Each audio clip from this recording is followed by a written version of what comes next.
ओम नमो भगवते वासुदेवाय।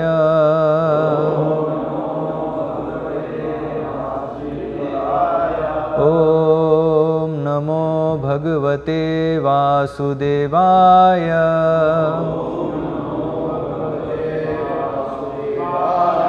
ओम नमो भगवते वासुदेवाय।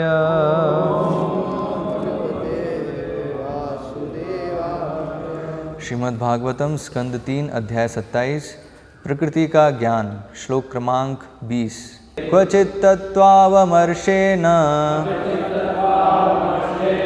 निवृत्तं भयमुल्बणम् अनिवृत्तनिमित्तत्वात् पुनः प्रत्यवतिष्ठते। अनुवाद एवं तात्पर्य कृष्ण कृपा मूर्ति भक्ति वेदांत स्वामी श्रील प्रभुपाद द्वारा अनुवाद। यदि चिंतन तथा मूल सिद्धांतों की जांच परख से बंधन के महान भय से बच भी लिया जाए तो भी वह पुनः प्रकट हो सकता है, क्योंकि इसके कारण का अंत नहीं हुआ होता है। तात्पर्य: अपने आप को पदार्थ के अधीन करने से भव बंधन उत्पन्न होता है, क्योंकि अहंकार प्रकृति पर अधिकार जताना चाहता है। भगवद गीता का कथन है, इच्छा द्वेष समुत्थेन। जीवात्मा में दो प्रकार की रुचियों का उदय होता है। एक है इच्छा, जिसका अर्थ है प्रकृति पर अधिकार जताना अथवा परमेश्वर के समान महान बनना। प्रत्येक व्यक्ति इस संसार में महानतम व्यक्ति बनना चाहता है। दूसरा है द्वेष अर्थात ईर्ष्या। जब मनुष्य कृष्ण अथवा पूर्ण पुरुषोत्तम भगवान से द्वेष करता है तो वह सोचता है कि कृष्ण ही सर्वे सर्वा क्यों हैं, मैं भी कृष्ण जैसा हूँ। ये दो बातें, भगवान बनने की इच्छा और भगवान से ईर्ष्या, भव बंधन के प्रारंभिक कारण हैं।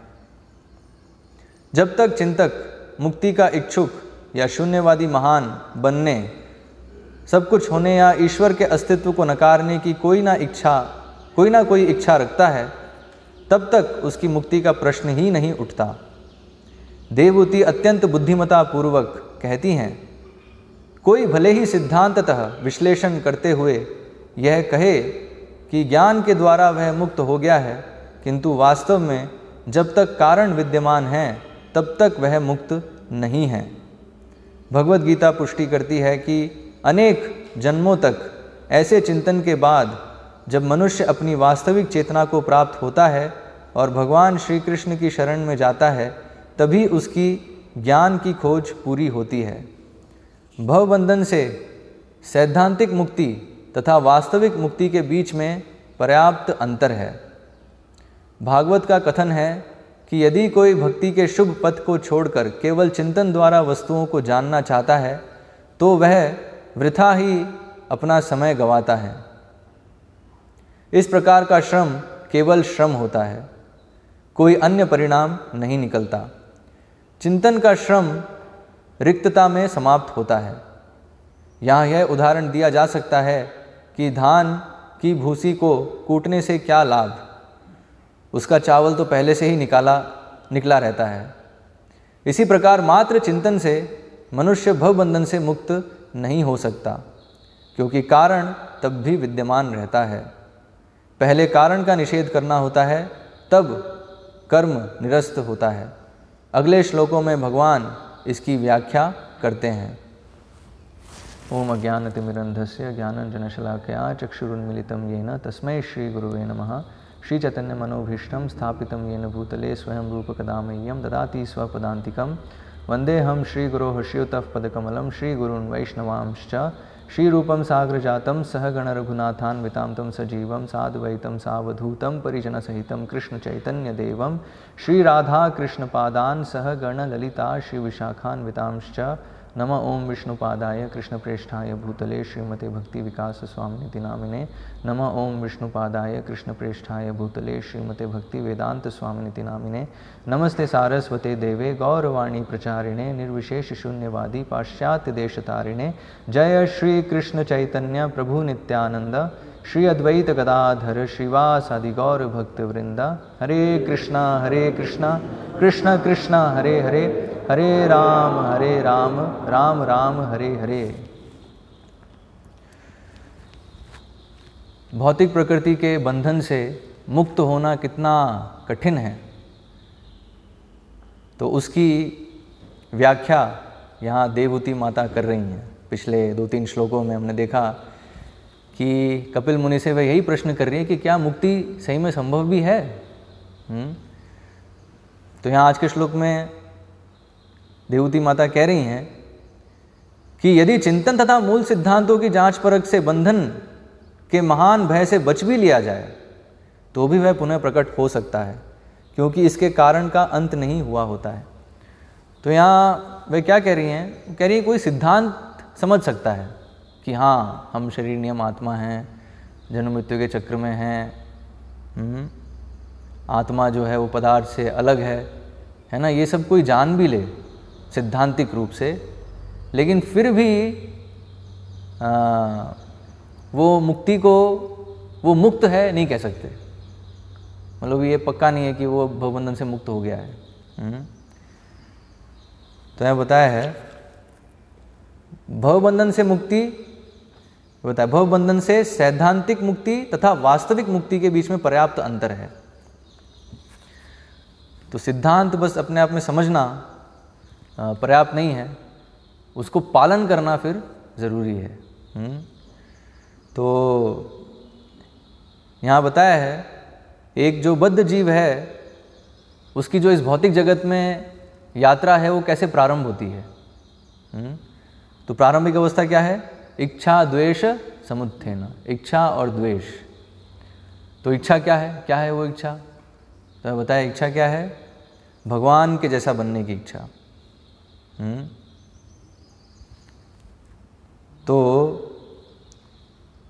अर्थात ईश्वर परमेश्वर बनने की इच्छा, परम नियंता बनना चाहता है। तो इसलिए हम देखेंगे ये टेंडेंसी, ये जो वृत्ति है हम हर एक जीव में इस जगत में देख सकते हैं। क्या है, महानतम बनने की इच्छा। हर कोई महान बनना चाहता है नहीं, और इसी से जो है एक कंसेप्ट पैदा होता है कंपटीशन, है ना, प्रतियोगिता। तो प्रतियोगिता का पूरा जो है उद्देश्य क्या है कि हर एक व्यक्ति टॉप पे आना चाहता है ना, हर एक व्यक्ति जो है नंबर 1 बनना चाहता है। इसलिए हम देखते हैं बहुत सारी मूवीज़ भी निकलती है तो नंबर 1 टाइटल होते हैं उनके, हैं तो क्यों कारण है, क्योंकि हर कोई इस जगत में नंबर 1 बनना चाहता है। तो हाँ, वो चाहे से है नहीं, हो सकता है बिल्कुल निम्नतर हो, लेकिन फिर भी ये उम्मीद बनाए रखता है वो कि नहीं एक दिन मैं जो है नंबर 1 बन जाऊंगा। अभी नहीं हूँ लेकिन मैं हूँ, लेकिन अभी लोग जान नहीं पा रहे हैं। एक दिन पूरा जगत जानेगा कि मैं नंबर 1 हूँ। तो जो नंबर 1 नहीं है अभी, तो उनकी ये उम्मीद रहती है कि एक दिन जगत जानेगा। हाँ, तो इसलिए बताया ये जो वृत्ति है बहुत ही हम देख सकते हैं सभी जीवों में इस भौतिक जगत में कि वह महान बनना चाहते हैं। तो इसलिए फिर वो एक पद की भी होड़ रहती है, हर कोई इसलिए पद चाहता है, क्योंकि एक उसके साथ एक मतलब एक अगर उच्च पद है तो उससे जो है ये भ्रम और तीव्र होता है कि मैं महान हूँ। तो ये दरअसल क्या है, वास्तव में महान सिर्फ कृष्ण है ना, अकेले ईश्वर कृष्ण और सब भृत्या। तो महान सिर्फ कृष्ण है, बाकी सब कृष्ण के सेवक हैं। लेकिन सेवक जब स्वामी बनना चाहता है, स्वामी बनने की इच्छा है, इसलिए हम देखेंगे इस जगत में टेंडेंसी हम देखेंगे कोई भी सेवक नहीं बनना चाहता। सेवक है वो तो किस लिए, उसको बस अभी अवसर नहीं मिला है स्वामी बनने का। जैसे ही अवसर मिलेगा तो तुरंत जो है वो जो स्वामी की जो पोजीशन है उस पर उसकी नज़र रहती है हमेशा, है ना। इस जगत में जो सेवक हैं वो सेवक कैसे हैं, वो इस प्रकार से सेवक कि जब तक सेवक है तब तक उस स्वामी से कुछ मिल रहा है, इसलिए वो सेवक है। ठीक है, तो क्या मिल रहा है, सैलरी मिल रही है, कुछ भौतिक जो लाभ है वो मिल रहा है तभी वो सेवा कर रहा है। तो इसलिए वो सेवा नहीं है, वो एक तरह से एक बिजनेस डीलिंग है ना। इसलिए हम देखते हैं जब नरसिम्हदेव प्रहलाद महाराज को ये ऑफर करते हैं कि प्रहलाद मांगो मुझसे कुछ, मैं बहुत प्रसन्न हूँ आपसे, तो प्रहलाद महाराज क्या कहते हैं, क्या आपने क्या मुझे कोई वणिक समझ रखा है क्या, कि मैं आपके लिए कुछ करूँगा और फिर बदले में आप मेरे लिए कुछ करेंगे, मैं कुछ अपेक्षा करूँगा कि आप मेरे लिए कुछ करें इसलिए मैं आपके लिए कुछ करूँ। तो ये क्या, ये तो बिजनेस है, हम करते हैं किसी के लिए कुछ और फिर अपेक्षा करते हैं कि वो भी मेरे लिए कुछ करे। तो इस जगत में जो भी स्वामी और सेवक का संबंध है या जो भी संबंध है, सभी संबंधों में ये चीज़ हम देखते हैं जो बिल्कुल बिना अपेक्षा के, हाँ, उससे एक संबंध है माता और बच्चे का, है ना, माता और संतान का एक हम देखते हैं, एक संबंध है इसमें। माता जो है वो संतान की जो है शुरुआत से ही सेवा करती हैं बिना किसी अपेक्षा के, है ना। लेकिन हम देखते हैं कलयुग में तो वो संबंध भी बहुत दूषित हो गया है, हाँ। लेकिन हाँ, बताया है अगर भगवान और आत्मा के बीच में वो संबंध है, जो प्रेम है, अगर इस जगत में हम उसकी तुलना कर सकते हैं किसी चीज़ से, तो माँ और संतान के बीच में जो माँ का जो प्रेम है उससे हम तुलना कर सकते हैं। भगवान का प्रेम जो है वो क्या है, करोड़ों माँओं के जैसा है, करोड़ों माँओं के प्रेम जैसा है। तो ये थोड़ी तुलना है ठीक है। तो ये हम देखते हैं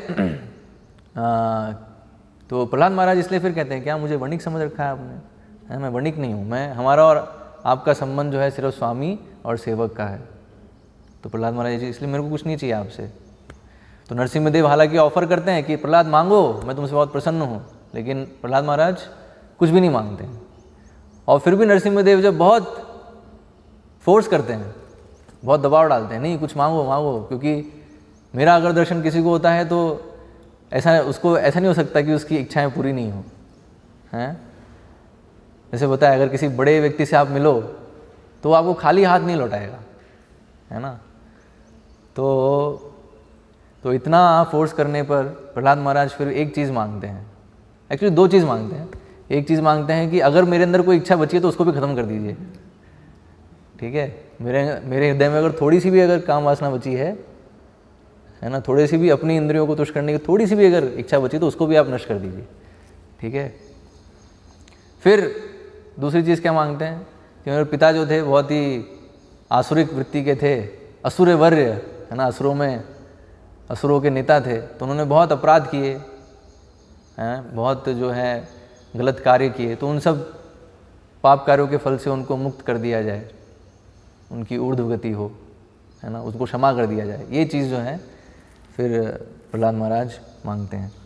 तो वो जो पूरा वृतांत है तो उसमें हम देख रहे हैं शुद्ध भक्त की जो सोच है, शुद्ध भक्त की जो भावना है, तो वो क्या है, वो भगवान की सेवा करता है सिर्फ भगवान की संतुष्टि के लिए, है ना। वो और कुछ अपेक्षा नहीं करता, उसकी अपेक्षा सिर्फ एक ही है कि भगवान संतुष्ट हो, भगवान प्रसन्न हो, ठीक है। तो वो वास्तव में सेवा है, वो वास्तव में सेवक और स्वामी का संबंध है। सेवक कार्य कर रहा है स्वामी के प्रसन्नता के लिए, स्वामी प्रसन्न है, ये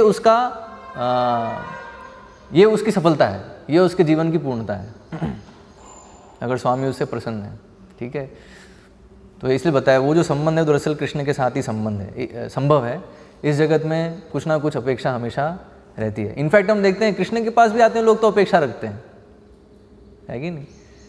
जो बद्ध जीवन में है तो वो तो भगवान के पास भी आते तो कुछ अपेक्षा से आते हैं। अगर अपेक्षा नहीं होगी तो भगवान के पास भी नहीं आएंगे। तो इसलिए बताया है तो ये जो वृत्ति है महान बनने की, हम देखेंगे इस जगत में जो तथाकथित सेवक है उसमें भी ये वृत्ति है महान बनने की। तो हम सोच सकते हैं फिर जो सच में जो स्वामी की पोजीशन पे उनकी क्या स्थिति होगी, हाँ। तो इसलिए बताया बहुत ही कठिन है इस वृत्ति से निकलना एक बद्ध जीव को, क्योंकि बद्ध जीव वो बद्ध है इसी कारण से, ये कारण है। तो देवहूति माता ये कह रही हैं, क्योंकि तो सिद्धांतिक रूप से समझ भी ले कि वो आत्मा है, पदार्थ से अलग है और जन्म मृत्यु चक्र में है, लेकिन जब तक वो ये इच्छा और द्वेष बनाए हुए है तब तक उसकी मुक्ति नहीं, संभव नहीं है। तो इसलिए बताया कारण बना रहता है ये। तो इच्छा ये भगवान बनने की, भगवान के ऐसा भोक्ता बनने की, है ना। इसलिए बताया जैसे भगवान की सिर्फ गर्लफ्रेंड क्यों, हमारी भी गर्लफ्रेंड होनी चाहिए, है ना। भगवान ही क्यों रासलीला कर रहे हैं, हम भी रासलीला करेंगे, हैं, तो हम बैले डांस करेंगे, हैं, या डांडिया करेंगे, है ना। तो ये जो वृत्ति हम देखते हैं कि तो कृष्ण के ही क्यों जो है माता पिता हो, हमारे माता पिता होने चाहिए, है ना। कृष्ण के ही क्यों मित्र हैं, हमारे मित्र होने चाहिए, हैं। कृष्ण के ही क्यों जो हैं सखा हैं, हमारे सखा होने चाहिए। कृष्ण के ही क्यों जो है इतने सारे सर्वेंट हैं, इतने सारे दास हैं, हमारे दास होने चाहिए। कृष्ण के क्यों इतने सारे पालतू पशु हैं, तो हम देखते हैं गाय, सुरभि गाय हैं, तो हमारे पालतू पशु होने चाहिए, हम इसलिए पालेंगे पशुओं को। तो हम देख रहे हैं ये सारी वृत्ति इस जगत में हम देखते हैं। दरअसल क्या है, सब कृष्ण बनने का प्रयास कर रहे हैं एक्चुअली। जो कृष्ण की पोजीशन है उसको इमिटेट करने की कोशिश कर रहे हैं, हाँ, आकर्षण का केंद्र बनना चाहते हैं।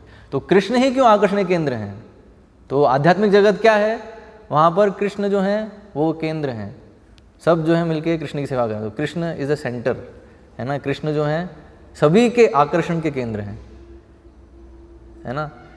लेकिन क्या है, जब जीव इच्छा करता है नहीं वो पोजीशन मुझे चाहिए, मैं आकर्षण का केंद्र बनूं, तो इसलिए मेरा बर्थडे मनाया जाए, है ना।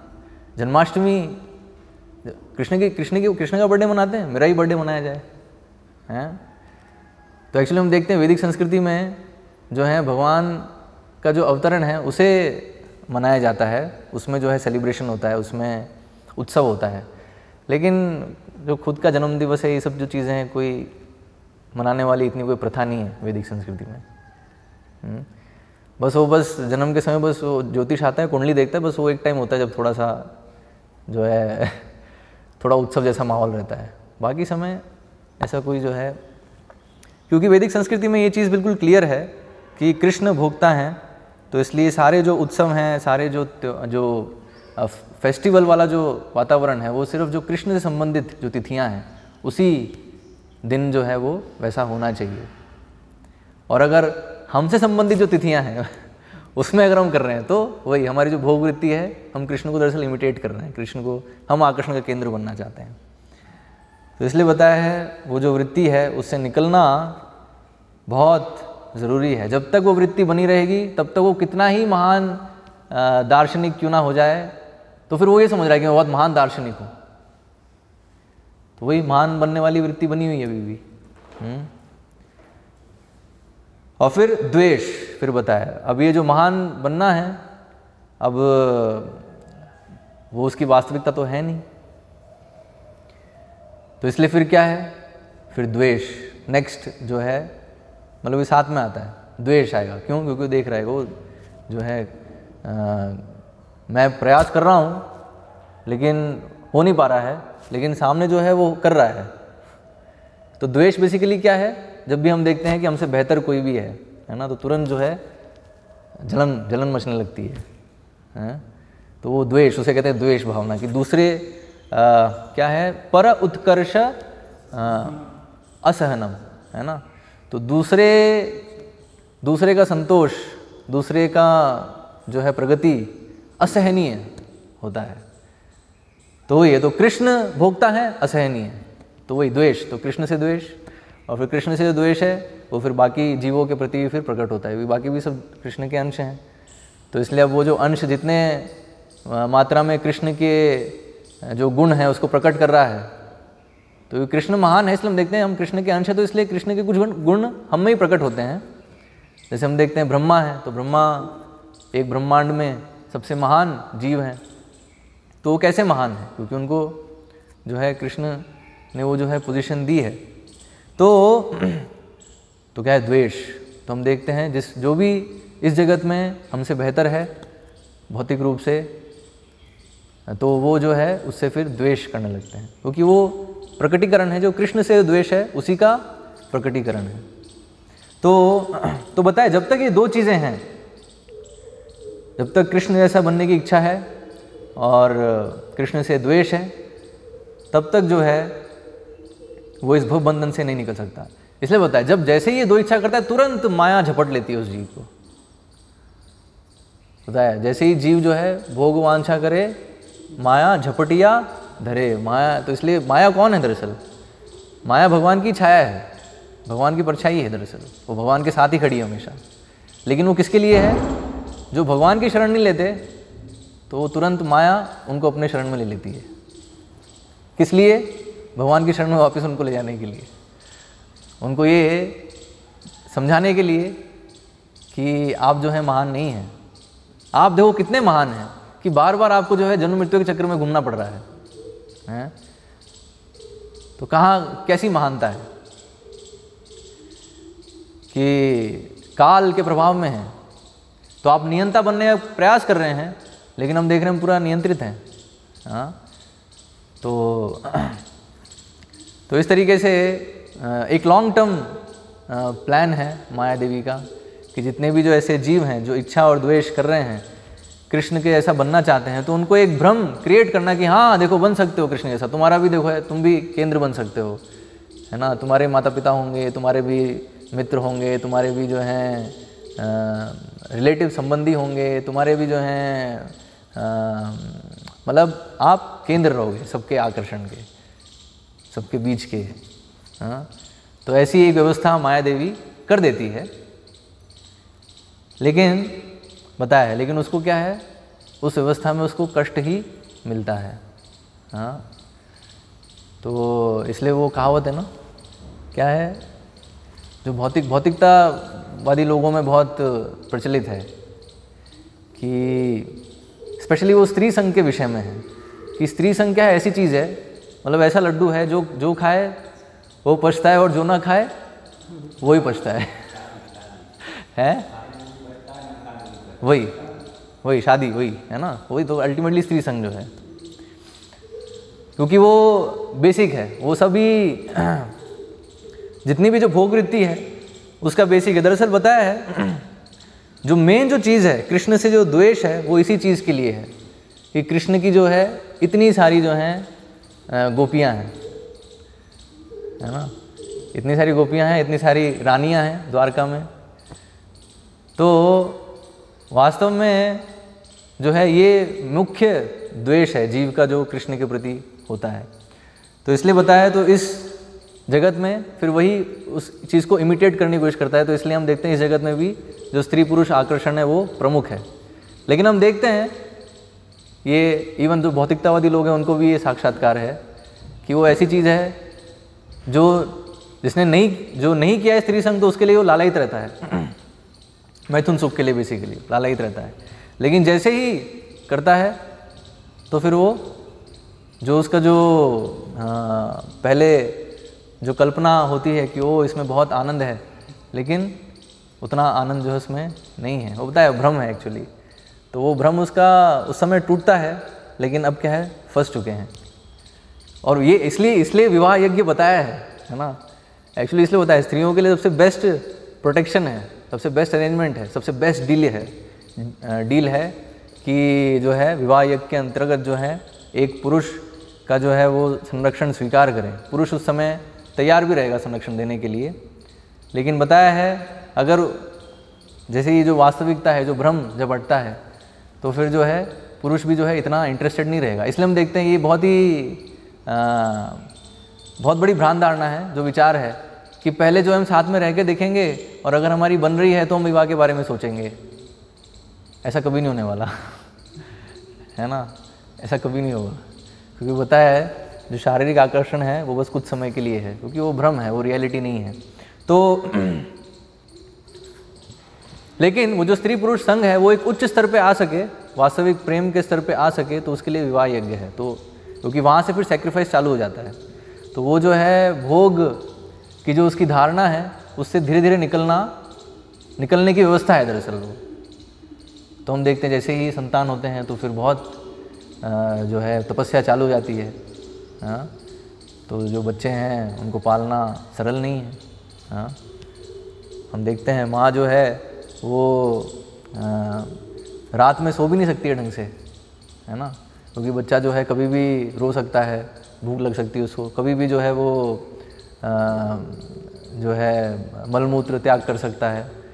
तो इस तरह से एक बच्चे की देखभाल करना मतलब 24 घंटे की ड्यूटी है वो, है ना, 24 घंटे की सेवा है एक तरह से। तो बेसिकली क्या है, सेक्रीफाइस। तो वहाँ से व्यक्ति सेक्रीफाइस, तो जो उसने सोचा था कि बहुत जो है आनंद होगा, बहुत मज़ा आएगा, लेकिन जो मज़ा है फिर वो कन्वर्ट होता है सेक्रीफाइस में, ठीक है।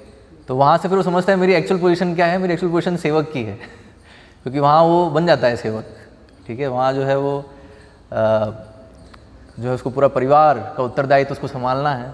तो बेसिकली अगर थोड़ा सा बुद्धिमान है तो समझ जाता है कि मैं तो सोच रहा था कि मैं भोग करूँगा, लेकिन जो है वास्तव में मैं सेवक बन गया हूँ, मुझे सेवा सेक्रीफाइस करना पड़ रहा है बहुत सारा, जो कि एक भोक्ता की स्थिति नहीं है। जो भोक्ता है वो कोई सेक्रीफाइस किसके लिए है, सेवक के लिए, स्वामी के लिए नहीं है। स्वामी जो है वो सेक्रीफाइस को स्वीकार करता है सेवक के, ये स्वामी की पोजीशन है।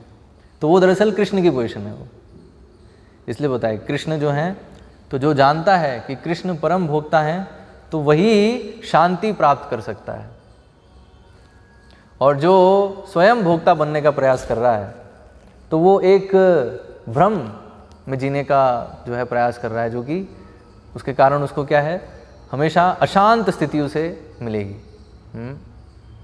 तो हम देख सकते हैं पारिवारिक जीवन में ये चीज़ होती है ना। व्यक्ति जो है, और ख़ासकर कलयुग में हम देखते हैं जो लोग नहीं समझते कि वो दरअसल कृष्ण के दास हैं और भोग वृत्ति में वो प्रयास करते रहते हैं, अनेक नाना प्रकार के प्रयास करते हैं, तो उसका परिणाम क्या है, चिंताम अपरिमेयाम प्रलयांताम उपाश्रिता। अंतिम समय तक अर्थात देह त्याग करने तक वो अनेक चिंताओं से उद्विग्न रहते हैं। तो इसलिए हम देखते हैं आधुनिक जगत में स्ट्रेस, एंग्जाइटी, डिप्रेशन एक बहुत बड़ी महामारी है। तो क्यों है, दरअसल वो इस प्रकार की मनोवृत्ति जो ये इच्छा और द्वेष है, बताया ये हम सब की बीमारी है। वैदिक संस्कृति है इस बीमारी का इलाज करना शुरुआत से, लेकिन आधुनिक सभ्यता क्या है, इस बीमारी को और बढ़ाना, अर्थात जो वो भोग वृत्ति है उसको और बढ़ावा देना, और जो द्वेष है कंपटीशन के नाम पे जो द्वेष है उसको और बढ़ावा देना। तो हम देख रहे हैं, तो इस कारण से फिर होता क्या है, तो डिप्रेशन तो होना ही है फिर, है ना। स्ट्रेस, टेंशन, एंग्जाइटी, डिप्रेशन ये तो आएगा ही, परिणाम है उसका। तो कोई इसमें आश्चर्य नहीं है कि आज वर्तमान में बहुत सारे लोग जो हैं डिप्रेशन के शिकार हैं। तो उसका समाधान है, आप समझिए, कृष्ण के सेवक हैं, सेवा करिए, तो कोई दिक्कत नहीं। हम देखते हैं जो भक्त हैं उनको कोई ऐसी समस्या नहीं है, लेकिन जो अभक्त हैं उन्हीं में ये सारी समस्याएं, डिप्रेशन वाली जो समस्या है वो दिखेगी, क्योंकि ये सब ये इच्छा और द्वेष को मेंटेन करने के कारण है। तो अभी इसलिए हमें अब और सबसे जो एक चीज़ जो देखने वाली जो चीज़ है, जिसको हम बहुत बार ऑब्जर्व करते हैं, इवन भक्ति में आने के उपरांत भी इस वृत्ति से निकलना कितना कठिन होता है। हम देखते हैं कि भक्त जो हैं शुरुआत में गंभीर होते हैं, है ना, बहुत अच्छे से जो है भक्तों का संग करते हैं, सब चीज़ सेवा कर रहे हैं, सब चीज़ है, लेकिन जैसे ही कुछ समय होता है, जैसे ही थोड़ा सा जो है पोस्ट है, पोजीशन है, पावर, दरअसल बताया बद्ध जीव जो है जैसे उसको थोड़ी सी पावर मिलती है तुरंत उसका ये जो वृत्ति है बाहर आ जाता है। उसको जब तक अपॉर्चुनिटी नहीं है, अवसर नहीं है, तब तक वो विनम्र थोड़ा बना रहेगा, है ना। लेकिन जैसे ही उसको थोड़ा सा अवसर मिलता है तो तुरंत उसकी जो इच्छा और जो द्वेष है ये तुरंत प्रकट होने लगता है। और इसलिए हम देखते हैं ये एक महत्वपूर्ण कारण था क्यों भगवान कृष्ण इस जगत से प्रस्थान करने से पहले सारे जो यदुकुल के जितने भी सदस्य हैं उन सबको पहले जो है अपने अपने जगह भेज दिए। तो जो देवता थे उनको अपने देवताओं के स्थान पर भेज दिया, और जो भगवान के नित्य पार्षद हैं उनको वैकुंठ भेज दिया, और उसके बाद फिर भगवान जो है, लेकिन भेजने का तरीका जो है बड़ा ही विचित्र तरीका था, जो लोग जो हैं समझ नहीं पाते हैं। कैसा तरीका था कि सारे जो यदुकुल के सारे जो सदस्य हैं आपस में ही युद्ध करके सब, मतलब एक दूसरे को, वहाँ वर्णन आता है कि पिता ने बेटे को, बेटे ने पिता को, पोते ने दादा को, एक दूसरे को ऐसे मारा, जान से मार दिया सबने एक दूसरे को। तो अभी लोग सोचेंगे अरे ये क्या, ऐसा क्यों किया? तो आचार्यगण वहाँ हमें बताते हैं कृष्ण जो हैं सभी, कृष्ण क्यों आए इस जगत में? कृष्ण आते हैं किस लिए? हाँ, परित्राणाय साधूनाम विनाशाय च दुष्कृताम। तो असुर, जो ये असुर हैं, इन सब का वध करने के लिए। असुरों की संख्या जब बढ़ जाती है इतनी कि पृथ्वी माता अभी उनका बोझ सहन नहीं कर पा रही है, तो उस समय भगवान प्रकट होते हैं और असुरों का वध करते हैं। और भगवान जब भी आते तो अकेले नहीं आते, तो भगवान के पार्षद भी साथ में आते हैं, है ना। तो अभी ये सब जो थे, यदुकुल के जितने भी सदस्य थे, पांडवगण थे, है ना, तो वो सब जो हैं भगवान के पार्षद हैं, जो कि भगवान को असिस्ट करने आए थे इस मिशन में, जो असुरों का वध करना है। तो हम देखते हैं भगवान ने स्वयं कई असुरों का, बहुत सारे असुरों का वध स्वयं किया और बहुत सारे असुरों का वध अपने पार्षदों के हाथों से करवाया। जैसे पांडवों के हाथों से, अर्जुन और भीम के हाथों से बहुत सारे असुरों का वध करवाया। जैसे जरासंध है, तो जरासंध का वध किसके? भीम के हाथों से करवाया, है ना। भगवान चाहते तो स्वयं भी कर सकते थे, लेकिन भीम के हाथों से करवाया। तो ऐसे ही लेकिन जरासंध के जो आसुरिक मित्र थे, अनुयायी थे, उन सब का वध जो है वो कृष्ण बलराम ने किया। हम देखते हैं 17 बार जरासंध जो है वो आक्रमण करता है द्वारका पे। तो पहली बार जब आक्रमण करता है अपनी बहुत बड़ी सेना लेकर, तो कृष्ण और बलराम जो है सारी सेना का वध कर देते हैं और सिर्फ जरासंध अकेला बचता है। और बलराम उसको कैदी बना लेते हैं, जानवर के जैसे। जैसे जानवर को कैद बनाते हैं, जानवर को ऐसे पकड़ते हैं, वैसे बलराम जो है जरासंध को पकड़ लेते हैं। लेकिन कृष्ण बोलते नहीं, इसको छोड़ दो। तो बलराम कहते छोड़ दो, ये हमारा शत्रु है, मतलब ये इतना बड़ा असुर है, हैं? तो फिर कृष्ण, फिर बलराम बोलते नहीं, ये हमारा ही कार्य कर रहा है, सारे असुरों को इकट्ठा करके लाएगा। तो हम किस लिए आए हैं? हम सब असुरों का वध करने के लिए आए नहीं। तो अभी इसको छोड़ दो, बार बार ये लाएगा असुरों को, तो हम एक साथ होल सेल, है ना, एक एक करके मारना समय लगेगा, लेकिन सब एक साथ एकत्रित होंगे तो उनको मारना आसान है। तो इसलिए हम देखते हैं तो हर बार, तो पहली बार आक्रमण करता है तो वैसे ही छोड़ देते हैं, फिर दूसरी बार जरासंध आता है फिर से बड़ी सेना लेके। एक्चुअली पता है, पहली बार जब आक्रमण करता है और जब ऐसे छोड़ देते तो जरासंध बहुत डिप्रेस हो जाता है। तो होता है, असुरों का क्वालिटी है डिप्रेशन, है ना। तो जरासंध के जो मित्र होते हैं, असुर मित्र होते हैं, वो उसको प्रोत्साहन देते हैं, मोटिवेशन, कि अरे कोई बात नहीं, पहली बार में जो है तुम विफल हो गए, लेकिन प्रयास करो, वापस प्रयास करोगे तो ठीक है। इस बार भाग्य ने तुम्हारा साथ नहीं दिया, लेकिन अपने पौरुष से, अपने जो है बल से तुम जो है फिर से जो है विजय प्राप्त कर सकते हो, फिर से प्रयास करो। वरना जरासंध का वो होता है, पहली बार ऐसे हारने से उसका होता है कि अब मैं सब राजपाट छोड़ के अब जो है सुसाइड करने वाला होता है एक्चुअली वो। लेकिन उसके जो आसुरिक मित्र हैं वो उसको प्रोत्साहन देते हैं, और उस प्रोत्साहन से फिर से वो है सेना इकट्ठी करता है, और दूसरी बार फिर से ऐसे ही होता है, सभी सेना का पूरा वध कर देते हैं कृष्ण बलराम, और फिर जो है उसको अकेला छोड़ देते हैं। ऐसे कितनी 17 बार 17 बार, और 17 बार कितनी, जरासंध बहुत बड़ी सेना लेके आता है। वहाँ वर्णन है 17वीं बार तो 23 अक्षौहिणी, 23 अक्षौहिणी, कैन यू इमेजिन 23 अक्षौहिणी। मतलब हम देखते हैं जो कुरुक्षेत्र का युद्ध था उसमें कितनी अक्षौहिणी थी टोटल? कौरवों की 11 और पांडवों की 7, तो 18 अक्षौहिणी थी। और उसमें हम देखते हैं कितने 64 करोड़ जो सैनिक हैं वो उनका वध हुआ। तो लगभग ये अगर 18 अक्षौहिणी हैं तो इसका मतलब लगभग 64 करोड़ के आसपास जो हैं सैनिक हैं, 64 करोड़, ठीक है। तो 23 अक्षौहिणी अकेला जरासंध लेके आया, 23, मतलब 18 से भी 5 ज़्यादा हाँ, किस पे? मथुरा पे आक्रमण करने के लिए। और इस बार फिर वहाँ वर्णन आता है, इस बार कृष्ण बलराम भागते हैं, इस बार उससे युद्ध नहीं करते। तो इस बार जो है जरासंध को लगता है कि ओ, ये जो है कृष्ण बलराम डर गए मेरे सैन्य बल से, इस बार मैं जरूर सफलता प्राप्त करूँगा। तो एनीवेज वो फिर पूरी लीला है कैसे भगवान भागते हैं, तो कृष्ण जो जरासंध है वो भी पीछे पीछे भागता है। और फिर वो भागते भागते फिर जो है वो एक पहाड़ी पे चढ़ जाते हैं कृष्ण बलराम। जरासंध भी पीछे पीछे भागता है पहाड़ी पे, फिर ढूंढता है, पहाड़ी पे कोई नहीं मिलते तो पूरे पहाड़ पे वो आग लगा देता है। और फिर वहाँ वर्णन है कृष्ण बलराम बिना किसी के देखे वो पहाड़ी की ऊंचाई से कूदते हैं। वो बहुत ऊंचाई बताई उसे, कितने योजन है मेरे को याद नहीं अभी, कितने 80 योजन कुछ ऊंचाई बताइए शायद, है ना, 80 योजन है। पहाड़ बहुत ऊंचा पहाड़ था वो। तो वहाँ से वो कृष्ण बलराम में छलांग लगाते हैं और किसी को दिखता नहीं है, तो वो फिर ऐसे फिर द्वारका वो पहुँच जाते हैं। और यहाँ जरासंध को क्या लगता है कि उसने जो है कृष्ण बलराम का वध कर दिया है।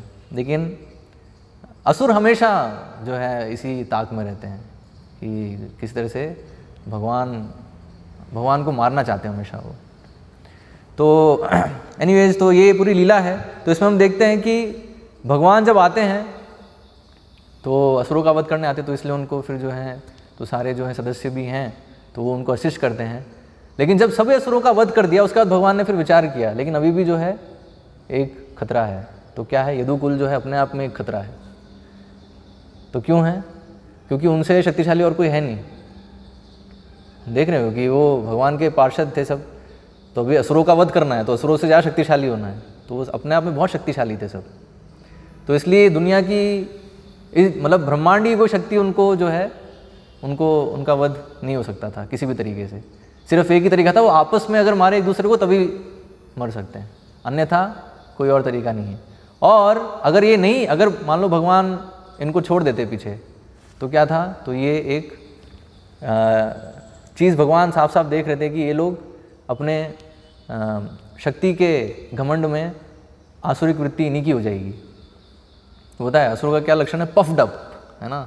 एक असुर और एक देवीय जो गुण है, तो क्या है सबसे ड्रास्टिक डिफरेंस क्या है, असुर में क्या है, दम्भ होता है बहुत, दम्भो दर्प अभिमानश्च, हाँ, तो दम्भ कि मैं बहुत महान हूँ, तो यही ये जो भावना है महानता वाली, तो इसलिए हम देखते हैं इस जगत में अधिकतर असुरों की संख्या ज़्यादा है, तो क्योंकि ये भाव है कि मैं महान हूँ।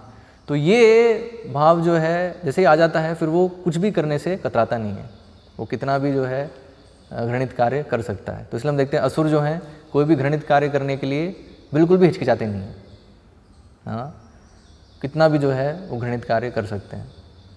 तो कारण क्या है, पफ्ड अप, है ना, अपने आप को महान समझते हैं, अपने आप को ईश्वर समझते हैं, अपने आप को नियंता समझते हैं। तो ये जो वृत्ति है ये यदुकुल के सदस्यों में आने के लक्षण जो है दिख रहे थे भगवान को। तो इसलिए भगवान ने फिर जो है ये किया कि ठीक है, तो अभी इसलिए मेरे जाने से पहले इन सबको अपने अपने स्थान पर भेजना होगा, ये जो हैं ऐसे नहीं रहे, क्योंकि ये अपने आप में जो है भार हो जाएंगे पृथ्वी के लिए। तो इसलिए हम देखते हैं, मतलब ये तो भगवान के जो पार्षद है उनकी बात है, तो इवन भक्ति में भी हम मतलब ये चीज़ देख सकते हैं कि भक्ति में हम आए, है ना, और भक्ति कर रहे हैं, जब तक किसी के अंडर में है, मतलब एक जो अथॉरिटी है उनके अंतर्गत हैं, और जैसा सेवा बताया रहा है वैसा कर रहे हैं, सेवा कर रहे हैं सब, तो सब चल रहा है अच्छे से। लेकिन जैसे ही अगर कुछ पोस्ट है, पोजीशन है, पावर है अगर आती है, तो फिर जो है बहुत हद तक ये देखा जाता है कि उनकी जो ये जो आसुरिक वृत्ति है, ये जो महान बनने की जो इच्छा द्वेष है वो प्रकट होने लगता है। तो और फिर क्या होता है, जैसे ही होता है फिर वो अपराध कर बैठते हैं। हम देखते हैं फिर वो जैसे ही एक पोजीशन पे आते हैं, उससे एक शक्ति मिलती है, पावर मिलती है, उसका मिसयूज़ करते हैं, तो उससे फिर क्या हो, अपराध होते हैं, वैष्णव अपराध होते हैं, और उससे फिर पतन होता है, तो ज़्यादा समय टिक नहीं पाते उसमें। तो इसलिए बताया ये जो नेतृत्व वाली जो स्थिति है ना, बहुत ही डेंजरस है, क्योंकि एक्चुअली बताया वैष्णविज्म के बिल्कुल ये विपरीत है, मतलब लीडर जो है, क्योंकि क्या है, लीडर को जो है एक मतलब एक तरह से वो आवश्यकता भी है और उसमें एक खतरा भी है। आवश्यकता क्यों है, क्योंकि हम देखते हैं कोई भी कार्य होना है तो उसके लिए जो है एक लीडर आवश्यक है। बिना लीडर के हम देखते हैं कोई भी कार्य सही से नहीं हो पाएगा, क्योंकि मार्गदर्शन देने वाला होना चाहिए कोई। तो उसी तरह से हम जैसे भगवान की सेवा कर रहे हैं, प्रचार कार्य है, तो उसमें भी हमें जो है नेतृत्व की आवश्यकता है, तो नेता चाहिए उसके लिए। लेकिन समस्या क्या है कि मतलब ये है लीडरशिप के पिटफॉल्स, मतलब जो एक जो समस्या है वो ये है कि ये भाव आ सकता है कि मैं जो है ईश्वर हूँ, मैं नियंता हूँ, देखो मैं जो है इंस्ट्रक्शन दूंगा, लोगों को पालन करना है, है ना, और लोग पालन नहीं करेंगे तो फिर जो है उनके साथ में उनके साथ कुछ भी कर सकता हूँ, है ना। तो इसलिए हम देखते हैं एक्चुअली ये जो है ये एक बहुत बड़ी समस्या है कॉर्पोरेट वर्ल्ड में। कॉर्पोरेट वर्ल्ड है जो इवन जो भौतिक समाज है तो उसमें भी ये एक बहुत बड़ी समस्या है, क्योंकि वहाँ पर भी लोगों से काम करवाना है, लेकिन वहाँ पर क्या है उद्देश्य, वहाँ पे जो है ये जो इंद्रिय भोग है, खुद का जो इंद्रिय भोग है वो उद्देश्य है। तो वहाँ पर इसलिए हम देख रहे हैं इवन वहाँ पर भी अभी आजकल एक टर्म चल रहा है सर्वेंट लीडरशिप, है ना। सर्वेंट लीडरशिप कि लीडर हो वो अपने आप को टीम का जो है सर्वेंट समझे, लेकिन वास्तव में वो एक्चुअली प्रयास कर रहे हैं उस चीज़ को, क्योंकि वो देख रहे हैं कि जब तक, क्योंकि जब इवन वहाँ पर भी जो बॉसगिरी करता है तो उससे क्या है, जो टीम के जो सदस्य हैं वो फिर अपना बेस्ट परफॉर्मेंस नहीं दे पाते, है ना। तो ये इवन जो भौतिकतावादी सर्कल है उसमें भी वो लोग ये चीज़ देख रहे हैं। तो इसलिए एक टर्म उन्होंने कॉइन किया है सर्वेंट लीडरशिप, कि जो है ऐसे लीडर बने जो अपने आप को सबका सेवक समझे, लेकिन दरअसल पता है वो संभव नहीं है ना, वो दैट इज़ नॉट पॉसिबल। क्योंकि सेवक जो है एक्चुअली अपने आप में एक बहुत बड़ा वो है, सेवक जो है सेवक का एक स्वामी होता है, ऐसा नहीं है कि उसके बहुत सारे स्वामी हैं। तो ये जो विचार है कि जो लीडर है वो अपने आप को सभी का सेवक समझे, पूरी टीम का, मतलब सबका सेवक है, लेकिन सेवक सबका नहीं हो सकता। सेवक जो है वो उसका एक स्वामी हो सकता है। अगर बहुत सारे स्वामी हैं तो वो सेवक और स्वामी का संबंध है ही नहीं, इट्स अ इल्यूजन, वो भ्रम है। तो इसलिए बताया वास्तविक जो सर्वेंट लीडरशिप है वो कृष्णा कॉन्शियस में संभव है। जो लीडर है वो समझ रहा है कि मैं कृष्ण का दास हूँ, और ये जितने भी हैं भक्त हैं, वैष्णव हैं, जो कि कृष्ण ने अभी तथाकथित अभी मुझे जो है दिए हैं, ताकि उनको मैं अच्छे से सेवा में नियोजित कर सकूं, ठीक है। तो इसलिए पता है कृष्णा कॉन्शियसनेस में जो लीडरशिप है उसको कभी भी बहुत गंभीरता से नहीं लेना चाहिए उस लीड कि मैं अब जो है लीडर हूँ और जो है अब ये सब मेरे अंतर्गत हैं, इनको मैं जो कहूँगा ऐसा करना पड़ेगा। वो जो है, क्योंकि क्या है, स्थिति परिवर्तित होने में ज़्यादा समय नहीं लगता, है ना। आज हमें लग रहा है कि आज जो है वो हमारे अंतर्गत है, हो सकता है कल वो हमारे ऊपर हो, ठीक है। तो इसलिए इसको ज़्यादा सीरियसली लेना चाहिए ज़्यादा कि मैं लीडर हूँ, वो जो हैं फॉलोअर हैं, हम सब सेवक हैं और सबको एक एक पर्टिकुलर सेवा दी है। तो अभी ऐसे जो लीडर है तो उसको सेवा दी है लीड करने की, ठीक है, और उसको हमेशा ये ध्यान रखना है कि ये सेवा है, वो सेवा भाव में उसी को करे। लेकिन बताया है ये जो है समस्या है, हाँ। तो इसलिए जो लीडरशिप पोजीशन है वो किसी को जो है इतनी जल्दी नहीं दी जाती है। पहले जो है पहले वो अच्छे से सेवा करे, है ना, और अपने आप को अपनी जो उसकी सच में मनोवृत्ति जो है सेवा की है ना, तो वो पहले वो दिखे। जब ये दिखता है तभी जो है उनको लीडरशिप पोजीशन दी जाती है, क्योंकि लीडरशिप पोजीशन जो है बहुत ही डेंजरस पोजीशन है हर केस में, इवन भौतिक सर्कल में भी और आध्यात्मिक सर्कल में भी।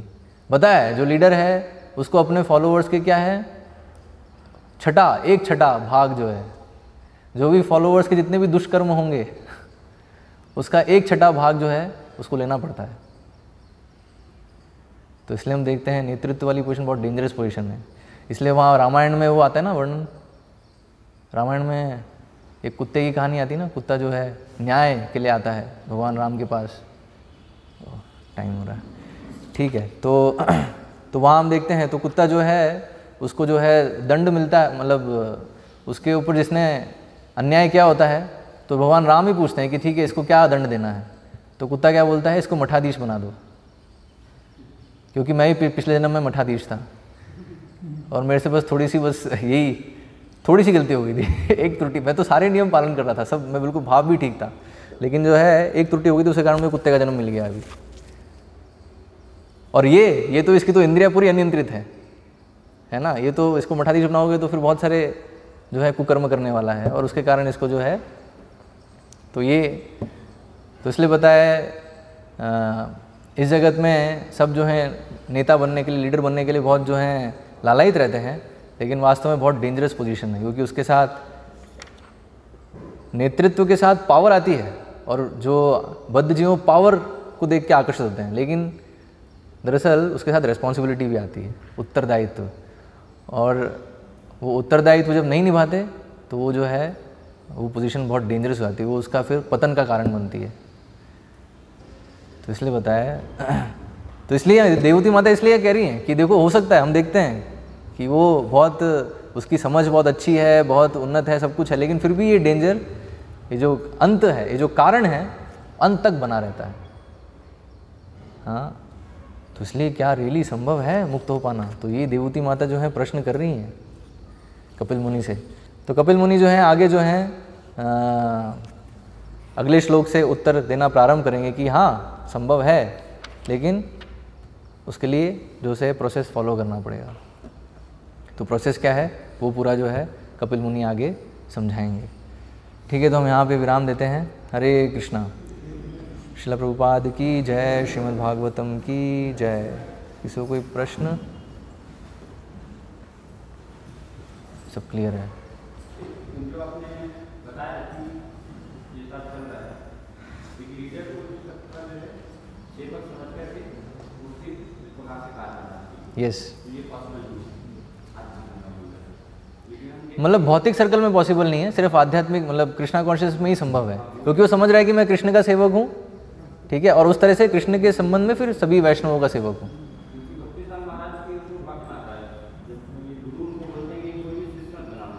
हाँ,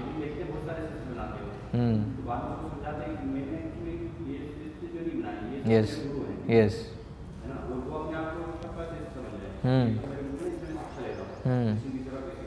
यस यस यस, वही मतलब आध्यात्मिक चेतना में ही संभव है। तो इसलिए बताया, भक्ति सरस्वती महाराज बताते हैं ये चीज़ कि मैंने कभी कोई शिष्य नहीं बनाया है ना। तो दरअसल वो शिष्य जो थे वो उनको दरअसल उनसे वो सीख रहे हैं दरअसल।